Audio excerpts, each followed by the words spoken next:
नाज़रीन, programme behind the news में मां आहियां जो मेज़बान शकील सुमरो। अॼु 2025 साल जी पुॼाणी थी रही आहे।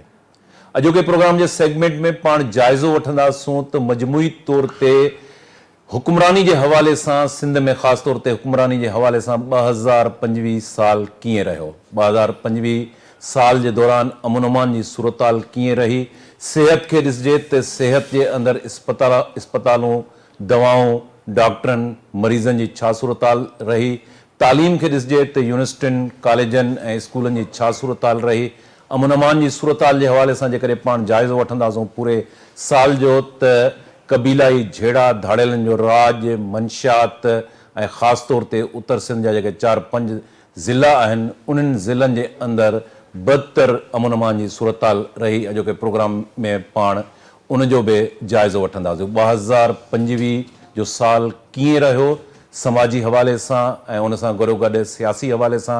अॼोके प्रोग्राम में असांखे जॉइन कयो आहे नाले वारे लेखक ऐं सीनियर तज़िये निगार इनाम शेख साहब। इनाम शेख साहब खे प्रोग्राम में भलीकार चऊं था।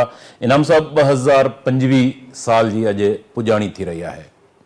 2025 साल मजमूई तौर ते पाण सिंध हुकूमत खे जेकॾहिं सिंध खे फोकस कयूं त हुक्मरानी जे हवाले सां, हुकूमती कारकर्दगी जे हवाले सां ऐं उन में सोशल जेके जस्टिस आहे उन हवाले सां, तालीमी हवाले सां, सियासी हवाले सां कीअं तव्हां जेकॾहिं पूरे साल जो जाइज़ो वठण लाइ तव्हांखे चइजे त तव्हां कीअं उनजो जाइज़ो वठंदव? महिरबानी शकील।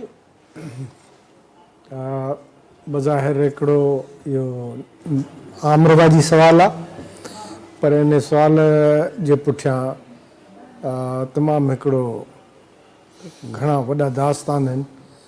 असांजो लाड़काणे जो हिकिड़ो शाइर आहे, सरकश सिंधी हुयो बरऊं, हुनजो हिकिड़ो शेर आहे, हुजे को लम्हो थिए न ग़म को, हुजे महीनो सड़े न सीनो, न साल जो को सवाल आहे, समूरो जीवन बबाल आहे। त हक़ीक़त इहा आहे त इहा कैफ़ियत आहे सिंध जी। घटि सिंधी माण्हुनि खे के सुठियूं ख़बरूं, सुठा ॾींहं ऐं ख़ैर ऐं ख़ुशीअ जा लम्हा मुयसरु था थियनि। पर बहरहाल ज़िंदगी ईअं ई आहे ऐं ज़िंदगी मजमूओ आहे ॾुखनि ऐं सुखनि जी, चङनि ऐं मठाइनि जी, चङाइनि ऐं मठाइनि जी। त मजमूई तौर ते ही साल सिंध ऐं असांजे हमवतन साथियुनि जे लाइ ईअं सम्झो त 30-70 हो, माना 30% हिकिड़ियूं अहिड़ियूं उमेद अफ़ज़ा ऐं भलियूं ॻाल्हियूं थियूं ऐं वणंदड़ ऐं दिलि खे सुकून ॾींदड़ ॻाल्हियूं थियूं। पर 70% अहिड़ियूं ॻाल्हियूं हुयूं जंहिं सिंध जे तकलीफ़ में, बहरान में, मुसीबतुनि में वधीक इज़ाफ़ो कयो। सिंध जे जा वसीला, सिंध जी गवर्नेंस ऐं सिंधी माण्हुनि जी ओवरऑल समाजी ऐं मुआशी हालत ऐं सिंध जे जेको आहे सो समाज में तालीम, सिहत समेत मुख़्तलिफ़ सहूलतूं, इहे हिकिड़ो क्वेश्चनेबल मार्क आहिनि। सुठियुनि ख़बरुनि में इहो हुयूं त सिंध में कुझु रस्तनि जो नेटवर्क बहितर थियो, कुझु इमरजेंसी ऐं हंगामी जेका सिहत जूं सहूलतूं उन्हनि में बहितरी आई।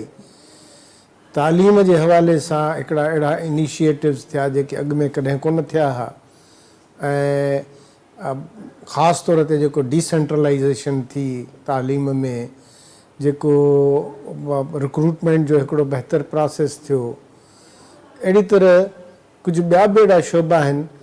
ऐं उन में वरी अवामी हिसाब सां जेकॾहिं मूंखां पुछंदव त जेका कैनालनि जे ख़िलाफ़ु जदोजहद थी, उहा तमामु हिकिड़ी शानदार जदोजहद हुई। उन माण्हुनि में उमेद ऐं तरंग पैदा कई, जदोजहद जे लाइ हिकिड़ो स्पिरिट पैदा कयो। उन खां पोइ सिंधी माण्हुनि जेको पंहिंजी कल्चरल एक्टिविटी कई सॼी दुनिया में, माना हिकिड़ा अहिड़ा इलाइक़ा जेके इवन फोकस में न आहिनि। सिंध जी सकाफ़त उन जे सियासी जेके मज़बूती ऐं सघ जे इज़हार तौर ते साम्हूं आई, उहा हिकिड़ी तमामु दिलि खे तसली ॾींदड़ ॻाल्हि हुई। सिंध जे जेको आम माण्हू सोशल मीडिया ते ऐं ॿियनि मीडियम्स ते वेही सिंध जे मसइलनि खे हाईलाइट कयो, उहो हिकिड़ो तमामु दिलि खे फ़रत ॾींदड़ ॻाल्हि हुई। अहिड़ी तरह एहतजाज थिया, पंहिंजे हक़नि जे लाइ माण्हुनि में शऊर आयो, माण्हुनि वज़ीरनि जे आॾो, वॾे वज़ीर जे आॾो, सदर जे आॾो बीही खुली पंहिंजे दिलि जूं ॻाल्हियूं कयूं। असांजा नौजवान जेके हिन साल में जेको ॿाहिरि वञण जो पेस आहे, जेको मुख़्तलिफ़ शोबनि में अॻिते वधण जो जज़्बो आहे, उहो ॾिसी ख़ुशी थी। कराची ऐं सिंध जे वॾनि शहरनि में जहिड़े तरीक़े सां सिंधी माण्हुनि पंहिंजे स्पेस खे क्लेम कयो आहे, उहा हिकिड़ी तमामु ख़ुशाइंद ॻाल्हि आहे ऐं उन सां सिंधी माण्हुनि जे एतमाद में इज़ाफ़ो थियो आहे। मुख़्तलिफ़ शोबनि में हेल्थ थियो, कानून जो शोबो थियो, IT जो शोबो थियो, सिक्योरिटी ऐं आम ट्रांसपोर्ट जे शोबनि में जेको सिंधी माण्हुनि जी कराचीअ में पार्टिसिपेशन थी आहे ऐं पंहिंजाइप जो अहसासु थियो आहे, उहो काफ़ी बहितरीअ जी हद ताईं नज़र थो अचे। पर ओवरऑल जेकॾहिं तव्हां मूंखां पुछंदव त हिकिड़ी मायूस कुन ऐं ॾाढी ख़ौफ़नाक इन मतिलबु तव्हां 30-70 रेशो जी ॻाल्हि कई। जी जी 30 में कुझु तव्हां रेफरेंस ॾिना, जंहिंमें तालीम जे हवाले सां, सिहत जे हवाले सां, रोड इंफ्रास्ट्रक्चर सां, पॉलिटिकल हवाले सां जेको एक्टिविज़म रहियो, कैनालनि वारी जेका मूवमेंट रही, 70% जेको तव्हां जेको मायूस कुन सूरताल रही। ख़ासि तौर ते मां तव्हां खां पुछंदुसि ह्यूमन डेवलपमेंट जे हवाले सां ऐं गवर्नेंस जा जेके इशू आहिनि सिंध में, उन्हनि ज़ाहिरात सॼी सोसाइटी जे समूरनि परतनि ते उन्हनि असरु विधो आहे, इफेक्ट विधो आहे। मां चाहींदुसि त असांजे नाज़रीन खे हीउ जेको 70% रेशो आहे, जंहिंमें बैड गवर्नेंस रही, ह्यूमन डेवलपमेंट जे हवाले सां, उनजो बि तव्हां जाइज़ो वठो। इहो अलमियाती पहलू आहे शकील असांजे सोसाइटीअ जो, ऐं उनजो वॾे में वॾो सबबु आहे असां वटि सियासी कॉम्पिटिशन जो न हुजणु। असां वटि पावर कॉरिडोर्स में जेको क़ौम परस्तनि या ॿियनि धुरियुनि हिकिड़ो ग़ैर संजीदगीअ जो मुज़ाहिरो कयो आहे गुज़िरियल अध सदीअ में, उन्हनि हिकिड़ी पार्टीअ खे वॉक ओवर ॾेई छॾियो त पावर पॉलिटिक्स में जंहिं बि क़िस्म जी उहा उन्हनि जे बिहाफ ते, सिंधी माण्हुनि जे बिहाफ ते जंहिं बि क़िस्म जी हिकमत अमली ठाहे, जेके बि प्रायोरिटीज़ तय करे, त उन जे करे जेको आहे सो ओवरऑल जेका आम माण्हू जे ज़िंदगीअ सां लाॻापियल सियासत आहे, उन सियासत में असांखे तमामु घणा इशूज़ आहिनि। तव्हांखे ख़बर आहे त गवर्नेंस जे हवाले सां पुलिस जी जेका पुअर परफॉर्मेंस रही, सिंध में लॉ एंड ऑर्डर सिचुएशन, कानून जी सरेआम भञकड़ी थी, वेंदे वेंदे बि तव्हां ॾिठो 2-3 ॾींहं अवल हिकिड़ी ख़ासि कम्यूनिटी जा, मर कम्यूनिटी जा सिधो ॻाल्हायूं था, नौजवान शादीअ जे राति गुज़ारे वियो ऐं उन जो को दाद फ़रियाद कोन थियो। इन क़िस्म जा जेके क़बाइली झेड़ा थींदा रहिया आहिनि, ऐं उन जो वॾे में वॾो सबबु कानून जी जो नफ़ाज़ या इतलाक़ न आहे। पुलिस जे हवाले सां तव्हां ॾिसो, तव्हां मुख़्तलिफ़ जेके डिस्ट्रिक्ट मैनेजमेंट जे हवाले सां ॾिसो त हाणे त डिप्टी कमिश्नर या ॿियो जेको डिस्ट्रिक्ट में एडमिनिस्ट्रेशन आहे, उनजो कमु ॼण त ईअं रहियो आहे त जेके उन्हनि खे बदिली कराए वठी था अचनि, उन्हनि जी एजेंडा खे अॻिते था वधाइनि। अहिड़ी तरह सिहत जे शोबे में जेका आम सिहत जी सहूलियत आहे, बेसिक हेल्थ जेका यूनिट्स आहिनि, असांजा सिविल अस्पतालूं आहिनि, जेके ॿियूं नंढियूं वॾियूं फैसिलिटीज़ आहिनि, उहे तमामु मायूस कुन आहिनि। ऐं तव्हां ॾिसो त उन में माण्हू जे अखियुनि में ॻोढ़ा था अची वञनि त कीअं फुटपाथनि ते रिलियूं विछाए माण्हू सुता पिया आहिनि, कहिड़े नमूने सां डॉक्टरनि जे पुठियां जेको आहे सो दरबदर थींदा था वतनि ऐं प्राइवेट इलाज जूं सहूलियतूं अफोर्ड नथा करे सघनि। तालीम में बि ओवरऑल हिकिड़ी डिटेरियरेशन इहा आई त असांजे स्कूल वेंदड़ ॿारनि जे तादाद जेके नथा वञी सघनि, उन जे तादाद में वधीक इज़ाफ़ो थियो।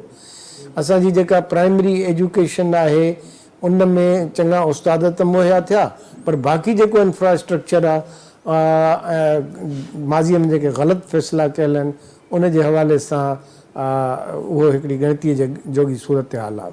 कराची जे हवाले सां मेट्रोपॉलिटन कराची सिटी में मेट्रोपॉलिटन खुलियल गटरनि में न्याणी जेका मासूम हुई इहे आहिनि कराचीअ में ओवरऑल फैसिलिटीज़ आहिनि, पर इहो ओवरऑल वरी पूरे सिस्टम जो फॉल्ट आहे। इहो रुगो जीअं ब्लेम कयो थो वञे त सिंध गवर्नमेंट या हिकिड़ी मख़सूस पार्टी हुनजी ज़िम्मेदार आहे। भई हेठि टाउन्स आहिनि, हेठि जेके आहिनि से यूनियन काउंसिल्स आहिनि, उन्हनि में त पीपल्स पार्टीअ जा माण्हू न आहिनि वेठा। उन में त कराचीअ जे अंदरि जमात इस्लामी जा बि आहिनि, MQM जा बि आहिनि। ॿिनि टाउन नाज़मनि जी हद ताईं उहो पंहिंजी ज़िमेदारियूं अदा कोन था कनि। मेयर अचे कंहिं गटर जे मथां त कोन बीहंदो, मेयर अगेन टाउन जे थ्रू वर्क कंदो, UC जे थ्रू वर्क कंदो। त बाक़ी इहो आहे, मिसाल तव्हां ॾिसो त हिकिड़ियूं शयूं खामखा ड्राथियूं वयूं आहिनि, हिकिड़ा रोड पिया था ठहनि, उन्हनि जो जेको मटीरियल हिकिड़ो पुअर आहे। त इहो जेको ओवरऑल जेका सिविक फैसिलिटी आहे उहा कराची छा पूरी सिंध में तमामु बदतर आहे। ख़ासि तौर ते इंटीरियर में त तव्हां ॾिसो हिते वरी बि पैसा ख़र्च थियनि था।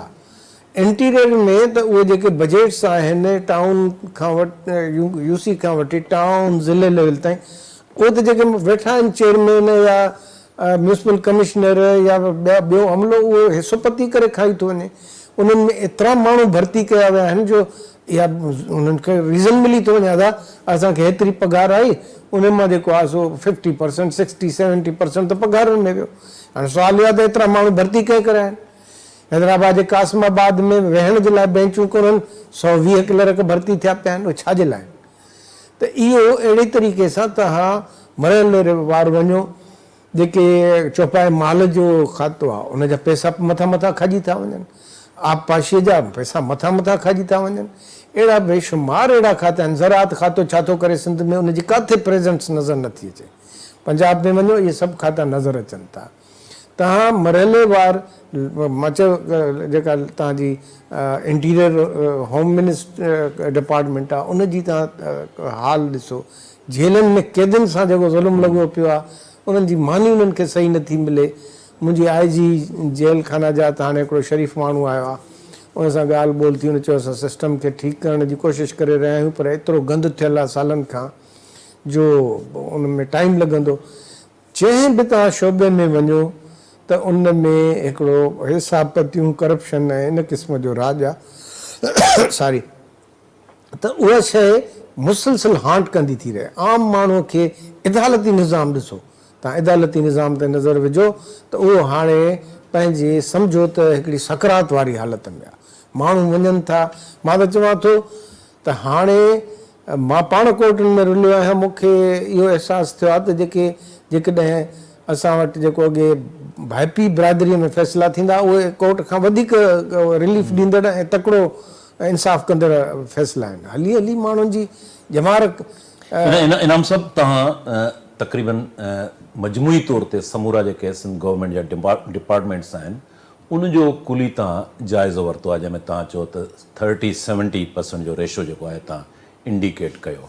मां चाहींदुसि त 2025 साल जी जीअं पुॼाणी आहे, सरदार शाह जेको तालीम जो वज़ीर आहे, इन खां पहिरें कल्चर जो वज़ीर आहे, उन हिकिड़ी मीडिया टॉक जे दौरान या माशूक जे हवाले सां जेको सिंगर थी करे साम्हूं आयो आहे, उन हवाले सां उनजो चवणु हो त मौसीक़ी जे अंदरि जेको ख़ाल पैदा थियो आहे इहो जाम माशूक जी सूरत में जेको हिकिड़ो भोलो भालो कैरेक्टर आहे, माशूक शर या माशूक शर, त उन हवाले सां उनजो चवणु आहे त इहो अवामी रिएक्शन जेको आहे इहा सॼी सोसाइटी जे मथां मौसीक़ी जो जेको ख़ाल इन अंदाज़ सां पुर थियो आहे, उहो माण्हुनि जी हिकिड़ी चिथर आहे उनजे मथां, ऐं उहे पंहिंजो इन क़िस्म जो इज़हार कनि था। त अव्हां छा था सम्झो त हीउ रुगो मौसीक़ी जे अंदरि जेको आहे इहो जेको पॉलिटिकल गवर्नेंस जो ख़ाल पैदा थियो आहे, बैड गवर्नेंस आहे, मजमूई तौर ते ही माण्हू जेको या माशूक शर जहिड़े सिंगर खे अॻिते आणनि था, पपन बुलो जेको आहे उनजी शाइरी, मां चाहींदुसि इन डिस्कशन खे असां अञा वधीक खोलियूं त उनजो ज़िम्मेवार आख़िर केरु आहे जो सोसाइटी में हेॾो वॾो डिक्लाइन आयो आहे।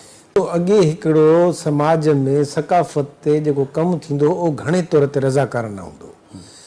स्काउट्स हूंदा हुआ, जशन लतीफ़ हूंदा हुआ, साईं मुख़्तलिफ़ अहिड़ा ॾियारा हूंदा हुआ। उहे ॾियारा माण्हू पंहिंजे खीसे मां कंट्रीब्यूट कंदा ऐं दिलि सां उन में कमु कंदा, जंहिंसां असांजो कल्चर में रिप्रेज़ेंटेशन ही सुठा आर्टिस्ट पिया अचनि मंज़ूर अली ख़ान खां वठी मंज़ूर सखीराणी ताईं, ज़ेबुनिसा खां वठी ऐं जेको आहे सो हिकिड़ी पूरी गैलेक्सी आहे औरत फ़नकारनि जी। अहिड़ी तरह ॿारनि जो फ़नकार आहे। ऐं माण्हू अलाए छो जलाल चांडे खे अंडर रेट कंदा आहिनि। जलाल चांडे जो तव्हां राणो ॿुधो, उन जा ॿियो कलाम ॿुधो, ठीकु आहे, उन में कुझु अहिड़ा कलाम बि आहे जेके ऑब्जेक्शनेबल आहे, पर उहो हिकिड़ो माण्हुनि जो कल्चर में दिलचस्पी हुई, उन जे करे जेन्युइन माण्हुनि खे स्पेस मिले पई। ऐं उन महिल कल्चर डिपार्टमेंट जी बजट ई चंद करोड़ हुई ऐं उन्हनि इहो शोशो बि कोन छॾियो हो, जेके मेलनि जो साईं खामखा जे इन्हनि ॾिहाड़नि जो ऐं मुख़्तलिफ़ अहिड़नि इवेंट्स जो। हाणे तव्हां अंदाज़ो लॻायो 10 अरब रुपया ख़र्च तक़रीबन करे थो कल्चर डिपार्टमेंट पंहिंजे सॼे इन नेटवर्क ते। 10 अरब रुपयनि छा, जेकॾहिं 7 अरब 5 अरब बि सही नमूने ख़र्च थियनि, माण्हुनि खे स्पेस मिले, माण्हुनि खे टैलेंट हंट थिए, ऐं इहे जेके पैसा मेलनि में मख़सूस जेके आहिनि से माण्हुनि जे खीसनि में वञनि था, इहे सिंध में सिम्पा जहिड़नि इदारनि ते ख़र्च थियनि, त ज़ाहिर आहे त हिकिड़नि चङनि माण्हुनि खे स्पेस मिलंदो। माण्हू त उहो पसंदि कंदा जेको हुननि खे एंटरटेन कंदो। हाणे एंटरटेन कंहिं दौर में जलाल चांडो कंदो हो, कंहिं उन खां अॻु में अताला ईसा खेलवी कंदो हो, उन खां अॻु में पंजाबी फिल्मूं कंदियूं हो, पोइ वरी सिंधी ड्रामा शानदार ठहिया, उन्हनि कयो। त इहो क्वालिटेटिव फ़र्क़ु तॾहिं थो अचे जॾहिं कल्चर ऐं ॿिनि जेके सकाफ़ती सरगर्मियूं आहिनि उन में जाइज़ तौर ते माण्हुनि खे फैसिलिटेट कयो थो वञे। हाणे जॾहिं तव्हां उहे रस्ता बंदि कंदव ऐं तव्हां हिकिड़े इदारे ते खे अध अरब रुपए खां ग्रांट ॾींदव ऐं ॿिया जेके इदारा आहिनि उन्हनि ते ध्यानु न ॾींदव, उन्हनि खे अॻिते न आणींदव। पाण हलियासीं हाणे थर जे दौरे ते गॾिजी, तव्हां ॾिसो त छा उते माण्हू नंढा नंढा फ़नकार कहिड़ो टैलेंट आहे, केतिरो उन्हनि वटि जेको आहे सो चाह मौसीक़ी ऐं ॿियनि फ़नून लतीफ़ा सां चाह आहे। हाणे उन्हनि खे जेकॾहिं तव्हां स्पेस ॾींदव त उहे मथे अचनि, सरकार जो कमु आहे त उन्हनि जी सहायता करे। त सरदार शाह जी इन ॻाल्हि में बिल्कुलु वज़न आहे त तव्हां जॾहिं सोसाइटीअ में सही ट्रेंड्स खे मुतारिफ़ नथा करायो, उन्हनि जी आबियारी नथा कयो, इदाराती सोच नथा रखो, मख़सूस माण्हुनि खे स्पेस ॾियो था, त पोइ जेके आहिनि से टॉम डिक हैरी बि वॾा फ़नकार थी तव्हांजे साम्हूं अचनि था। अॼु बि केतिरा फ़नकार आहिनि, मिसाल रहमत मीर अली आहे, हुनखे स्पेस मिले थी। अहिड़ा जेको आहे सो मज़हर हुसैन आहे, राशिद हैदरी आहे, अलाए केतिरा मां तव्हांखे दर्जने फ़नकार ॿुधाए सघां थो। मौसीक़ी जे अंदरि न आहे डिक्लाइन। असां ॾिसूं था सोसाइटी जा जेके ॿिया पर्त आहिनि सियासत समेत, ऐं उते बि तमामु घणो डिक्लाइन आयो आहे। तव्हां जेके जेन्युइन माण्हू ॻाल्हि कई, जेके डिज़र्विंग पीपुल आहिनि, जेके जिन में एक्सपर्टीज़ आहे ऐं जेके क्वालिटेटिव चेंजिस आणण लाइ उहे तमामु घणो जेको आहे उनमें एक्सपर्टीज़ आहिनि, उहो बि सॼो पासो असांजो डिक्लाइन थियो आहे। त मजमूई तौर ते इन जो ज़िम्मेवार तव्हां रियासत खे सम्झो था, हुक्मराननि जी पॉलिसियुनि खे सम्झो था, गवर्नेंस खे सम्झो था, या के ॿिया इन जा सभु रियासत ऐं सियासत। ॾिसो, जॾहिं अफ़लातून जो हिकिड़ो मशहूरु कौल आहे त जॾहिं शरीफ़ माण्हू सियासत खां किनारा कशी कंदा त पोइ ठगनि ऐं बदमाशनि खे मौक़ो मिलंदो त उहे अचे उन्हनि कुर्सियुनि ते वेहनि, ऐं पोइ उहे जहिड़े तरीक़े सां हलाईंदा उहो तव्हांखे तारीख़ में बेशुमार मिसाल नज़र अचनि था। मोहम्मद शाह रंगीलो बि हुकुमरान हो। साईं मुंहिंजे खे चवां, हिते असां सिंध में बि अहिड़ा जेको आहे सो मज़ाहिया क़िस्म जा हुकुमरान हुया।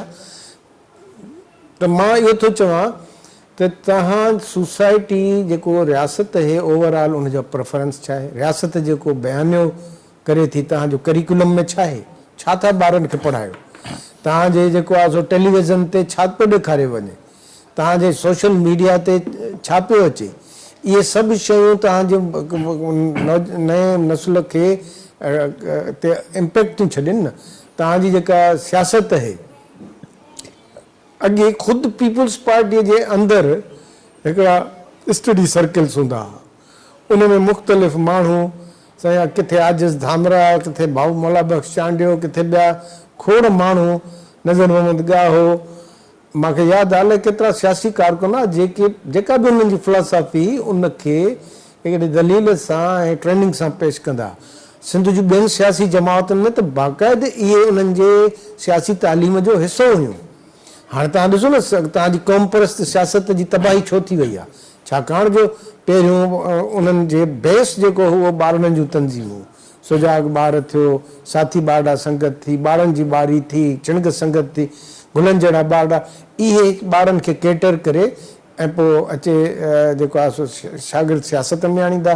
शागिर्द सियासत में तव्हां हाणे यूनियन्स बंदि करे छॾियूं, उनजे करे हिकिड़ो डेमोक्रेटिक कल्चर ऐं मिज़ाजी शागिर्दनि जो नथो ठहे। अहिड़ी तरीक़े सां तव्हां जेके बि हेल्दी एक्टिविटीज़ूं, ड्रामा बंदि करे छॾिया, नाटक बंदि करे छॾिया, तव्हां ॿियूं बेशुमार शयूं जेके आहिनि जेके कंहिं बि नए ज़हन जी तरबियत कंदियूं, हाणे उहो गुटके जे कॾहिं, माए जे कॾहिं, चर्स जे कॾहिं, ॿियनि नशेदार शयुनि जे कॾहिं, त इहो तव्हां सियासी जेका लीडरशिप आहे उहा ई त तव्हांजे इंतिज़ामी ढांचे खे ठाहे थी न, उहा ई तव्हांखे एडमिनिस्ट्रेटर्स ॾिए थी, उहा ई तव्हांखे जेको आहे सो रेगुलेटरी बॉडीज़ ॾिए थी। हाणे उहे त ख़ुदि ॾिटे वेठा आहिनि। मूंखे ॿुधायो तव्हां सरदार शाह जो नालो खयो, अहिड़ा इवन सरदार शाह जे लेवल जा घणा आहिनि सिंध काबीना में मिनिस्टर। मां नथो सम्झां त टियों हिसो त उहे अहिड़ा माण्हू आहिनि जेके जॾहिं टेबल थींदी हूंदी का एजेंडा या वर्किंग पेपर त उनखे पढ़ी न सघंदा हूंदा। इहा ई सवेल असांजूं ॻाल्हियूं थियूं त सिंध काबीना में सलाहकार उहे था आंदा वञनि जेके नए दौर जे चैलेंजिस जी ख़बर ई कोन्हे।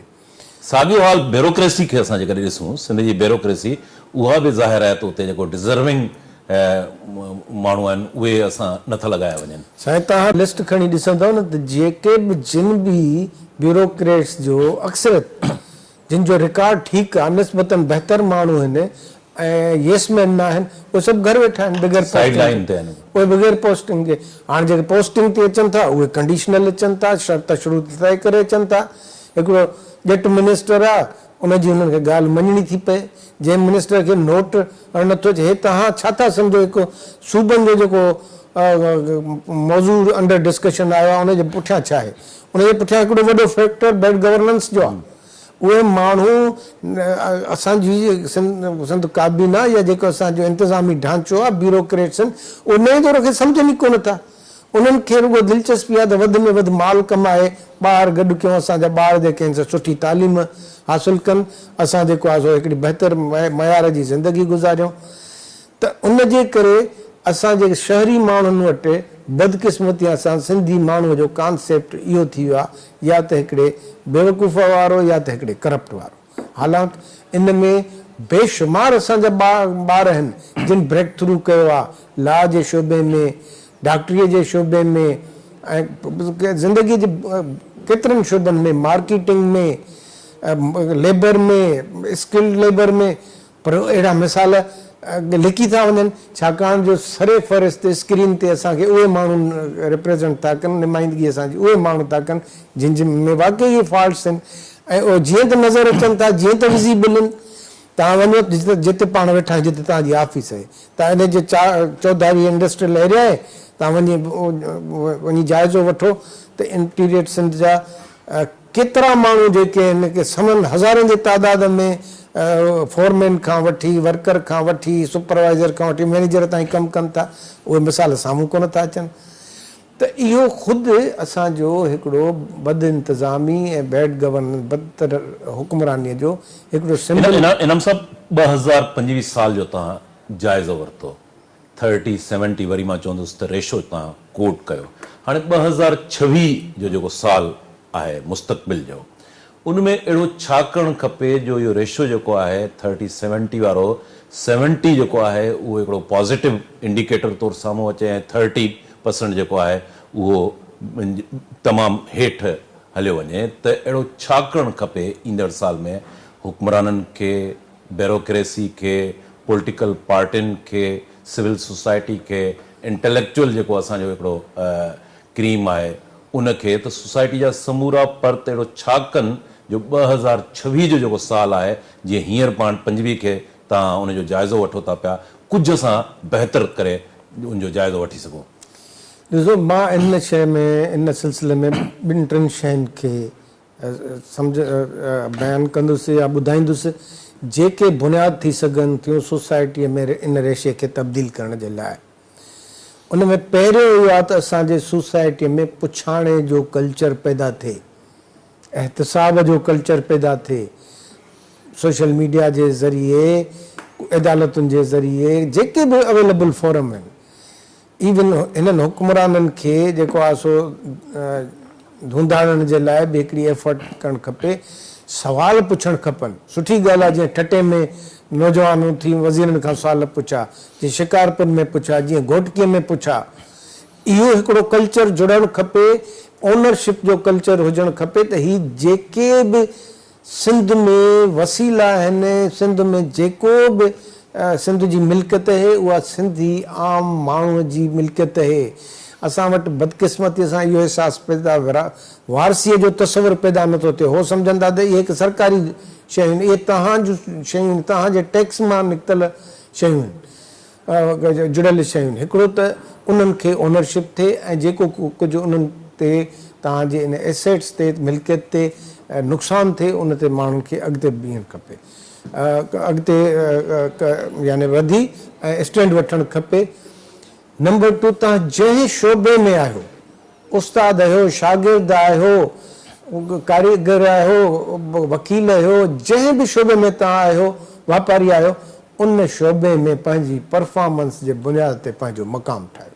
जॾहिं ॾिसो था सिस्टम तव्हांजो तव्हांखे सपोर्ट नथो करे, त तव्हां इन सिस्टम खे बहितर करण जे लाइ पंहिंजे शख़्सी लियाकतुनि ऐं सलाहियतुनि खे कतब आणे ऐं उनखे मयार बनायो त जीअं हुकुमराननि खे अहसासु थिए त माण्हुनि हाणे पंहिंजो पाण खे अॻिते वठी अचण जे लाइ कोशिशि कई आहे। नंबर 3, त टेक्नोलॉजी जो इस्तेमालु जेको आहे, उन खां सवाइ सिंध जो छुटकारो नाहे। इल्मु बि हाणे टेक्नोलॉजी जो मुहताज थी वियो आहे। जेसि ताईं तव्हांखे राब्ते जूं जी ज़बान नथी अचे, जेसि ताईं तव्हांखे हीअ जेके औज़ार आहिनि, कैमरा खां वठी कंप्यूटर ऐं मोबाइल ताईं, इन खे एंटरटेनमेंट बि भले कयो, पर इन खे इल्म जो ज़रियो बणायो। इहा टेक्नोलॉजी तव्हांखे उहो कड़ियो गंवर मां, गड़ी खेरे मां, बाडरे मां, यानी डीपले मां दुनिया सां कनेक्ट करे सघिजे थी। ऐं इहो रियलाइज़ कयो त तव्हांजो जेको आहे मार्केट हाणे दुनिया आहे। ऐं डॉक्टरी, इंजीनियरी या MBA, इहे 4 शोबा न आहिनि ज़िंदगीअ में, सभई अहिड़ा शोबा निकिरी पिया आहिनि, नर्सिंग खां वठी ऐं एयर स्पेस ताईं, एरो साइंसिस ताईं, जेनेटिक्स ताईं, बेशुमार आहिनि जिन में जाम माण्हू खपनि था। तव्हांखे शायदि ख़बर हूंदी त जेके मग़रबी मुल्क आहिनि, कैनेडा आहे, अमेरिका आहे, ॿिया यूरोपीय मुल्क आहिनि, उते जेका आहे सा केयर यानी माण्हुनि जी ख़िदमत चाकरी, बीमारनि जी, पोड़नि जी, इन जे लाइ हिकिड़ो वॾी लेबर फोर्स जी ज़रूरत आहे। ऐं उन सां गॾोगॾु चौथो इहो आहे त हर शइ पंहिंजे घर खां शुरू कयो। इख़लाक़ी क़दुरु पंहिंजे घर खां शुरू कयो, पाड़े खां वठी उनखे जेको आहे सो सूबनि ताईं, सूबाई ऐं मुल्की लेवल ताईं फैलायो। ऐं ॿी ॻाल्हि इहा आहे त पंहिंजे पर्सनल इंट्रस्ट खे, ज़ाती जेके तव्हांजा मुफ़ाद आहिनि, उन्हनि खे क़ौमी मुफ़ादनि सां जोड़ियो। क़ौम जी जेकॾहिं तरक़ी थींदी त उनजा तव्हांखे बि फ़ाइदा थींदा। इहे चंद सलाहियतूं असांखे पूरी हिकिड़ी कल्चरल शिफ्ट करणी पवंदी। ज़हनी जेका सोच जो अंदाज़ आहे, उनखे तब्दील करिणो पवंदो। माण्हुनि खे सम्झाइणो पवंदो त नाली साफ़ करण खां वठी ऐं हुकूमत हलाइण ताईं जेको बि शोबो आहे, उहो शोबो इज़त जे लाइक़ु आहे, उहो मर्तबे जे लाइक़ु आहे।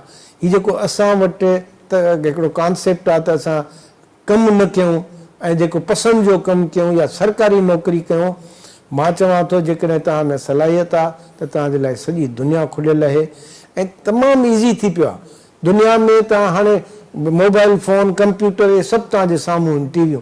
रुगो इहो वञी त ॻोल्हियो त दुनिया में हिकिड़े कामयाबु वापारी थियणु, कामयाबु एंटरप्रेन्योर थियणु, कामयाबु जेको आहे सो डॉक्टर थियण जे लाइ ज़िंदगीअ जा जेके बि शोबा आहिनि, उन्हनि में तव्हां कीअं अॻिते वधी सघो था। त इहे चंद अहिड़ा आहिनि ऐं उन सां गॾोगॾु तव्हां पंहिंजे सॼे एनवायरनमेंट खे साफ़ सुथरो रखण जी का बि हुकूमत, हक़ीक़त ॻाल्हि इहा आहे, पीपुल्स पार्टी जी या कम्युनिस्ट पार्टीअ जी बि हुकूमत अची वञे न, 100% मसाला हल नथी करे सघे। करप्शन तव्हांजी 100% ख़तमु नथी थी सघे, तव्हांजा शहर 100% ठीकु नथा थी सघनि। पंहिंजे घर जे किचिरे खां वठी, पंहिंजे घर जे सफ़ाईअ खां वठी ऐं तव्हां जेको आहे सो पंहिंजे शहर जे रस्तनि ताईं ऐं शहर जे इदारनि ताईं जॾहिं पंहिंजी ज़िमेदारियुनि खे सम्झंदव, उन्हनि खे ओनरशिप ॾींदव, उन्हनि खे जी हिफ़ाज़त कंदव, उन्हनि खे वधीक बहितर कंदव, त पोइ इहो हिकिड़ो कल्चर जुड़ंदो। हाणे हुन थींदो इहो आहे त मथां खां हेठि शयूं असरु कंदियूं आहिनि, पर हाणे सिंध में जंहिं क़िस्म जी सूरत हाल आहे त हेठां खां मथे शयूं ठीकु थींदियूं। ऐं जेकॾहिं मां 2 टे गुज़ारिशूं कयूं। ऐं ॿियो आख़िरी शइ त जेका ख़ुदिरहमीअ वारी कैफ़ियत बीमारी आहे हिकिड़ी असां में, जेको आहे न त अदा मूंखे फलाणी न मिली, अदा मूंखे हीअ सहूलियत हासिलु न थी, हुन मुंहिंजे लाइ हीअ न कयो, को बि तव्हांजे लाइ कुझु न कंदो, तव्हां पाण पंहिंजे लाइ छा था कयो, इहो हम सवाल आहे। ॾाढी ख़ूबसूरत इनाम साहब ॻाल्हि कई ऐं 2025 जी जेका पुॼाणी आहे ऐं इनाम साहब जो चवणु हो त ज़हनी सोच जे अंदाज़ खे तब्दील करणो पवंदो ऐं पोइ उन आधार जेको आहे उहो समाज में तब्दीली मुमकिन थी सघे थी। इन उमेद सां त 2026 जेको आहे, जेको इनाम साहब रेशो ॿुधायो, उहो उन रेशे में असां इहा उमेद रखूं था त उहा तब्दीली ईंदी। ऐं अॼोको प्रोग्राम पाण इन उमेद सां ख़तमु कयूं था त सिंधी समाज जे अंदरि जेको हिकिड़ो क्वालिटेटिव चेंज आहे, उन जे समाज जे अंदरि जेको नौजवान आहे, यूथ आहे, जंहिंमें तमामु घणियूं एक्सपर्टीज़ आहिनि। इनाम साहब मुख़्तलिफ़ शोबनि जी बि ॻाल्हि कई त उहो जेको नौजवान आहे उहो 2026 में पंहिंजी एक्सपर्टीज़ सां सिंधी समाज जे अंदरि जेका मायूसी आहे, सिंधी समाज जे अंदरि जेको जमूदी सूरत हाल आहे, उन मां उहो नौजवान उन समाज खे ॿाहिरि निकिरण में पंहिंजो रोल अदा कंदो। हिते प्रोग्राम जो वक़्तु पुॼाणी खे पहुतो। इनाम साहब तव्हांजी महिरबानी। नाज़रीन, ईंदड़ प्रोग्राम ताईं पंहिंजे मेज़बान शकील सुमरो खे इजाज़त ॾींदा। अल्लाह भाई।